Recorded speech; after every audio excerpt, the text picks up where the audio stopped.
اور مصر میں جس شخص نے اس کو خریدا اس نے اپنی بیوی سے جس کا نام زلیخا تھا کہا کہ اس کو عزت و اکرام سے رکھو،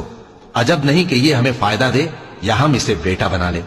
اس طرح ہم نے یوسف کو سرزمین مصر میں جگہ دی، اور غرض یہ تھی کہ ہم ان کو خواب کی باتوں کی تعبیر سکھائیں، اور اللہ اپنے کام پر غالب ہے لیکن اکثر لوگ نہیں جانتے۔ اور جب وہ اپنی جوانی کو پہنچے تو ہم نے ان کو دانائی اور علم عطا کیا، اور نیکوکاروں کو ہم اسی طرح بدلہ دیا کرتے ہیں۔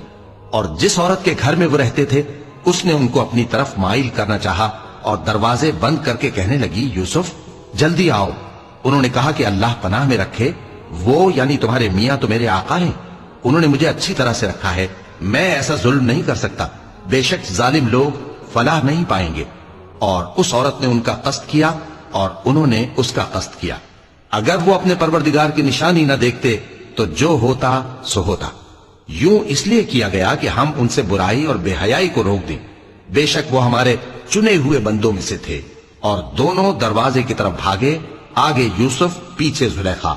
اور عورت نے ان کا کرتا پیچھے سے پکڑ کر جو کھینچا تو پھاڑ ڈالا، اور دونوں کو دروازے کے پاس عورت کا خاوند مل گیا۔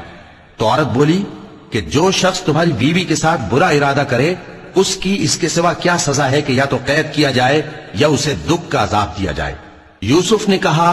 اسی نے مجھ کو اپنی طرف مائل کرنا چاہا تھا۔ اور اس کے خاندان میں سے ایک گواہ نے گواہی دی کہ اگر اس کا کرتا آگے سے پھٹا ہو تو یہ سچی اور یوسف جھوٹا ہے، اور اگر کرتا پیچھے سے پھٹا ہو تو یہ جھوٹی اور وہ سچا ہے۔ سو جب اس کا کرتا دیکھا تو پیچھے سے پھٹا تھا، تب اس نے زلیخا سے کہا کہ یہ تمہارا ہی فریب ہے، اور کچھ شک نہیں کہ تم عورتوں کے فریب بڑے بھاری ہوتے ہیں۔ یوسف اس بات کا خیال نہ کر، اور زلیخا تو اپنے گناہ کی بخشش مانگ، بے شک خطا تیری ہی ہے۔ اور شہر میں عورتیں گفتگویں کرنے لگیں کہ عزیز کی بیوی اپنے غلام کو اپنی طرف مائل کرنا چاہتی ہے اور اس کی محبت اس کے دل میں گھر کر گئی ہے، ہم دیکھتی ہیں کہ وہ کھلی گمراہی میں ہے۔ پھر جب زلیخا نے ان عورتوں کی گفتگو جو حقیقت میں دیدار یوسف کے لیے ایک چال تھی سنی تو ان کے پاس دعوت کا پیغام بھیجا اور ان کے لیے ایک محفل مرتب کی، اور پھل تراشنے کے لیے ہر ایک کو ایک ایک چھری دی، اور یوسف سے کہا کہ ان کے سامنے آؤ۔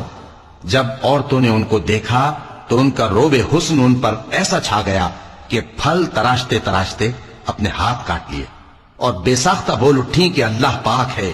یہ آدمی نہیں، یہ تو کوئی بزرگ فرشتہ ہے۔ زلیخا نے کہا، تو یہ وہی ہے جس کے بارے میں تم مجھے تانے دیتی تھیں، اور بے شک میں نے اس کو اپنی طرف مائل کرنا چاہا مگر یہ بچا رہا، اور اگر یہ وہ کام نہ کرے گا جو میں اسے کہتی ہوں تو قید کر دیا جائے گا اور ذلیل ہو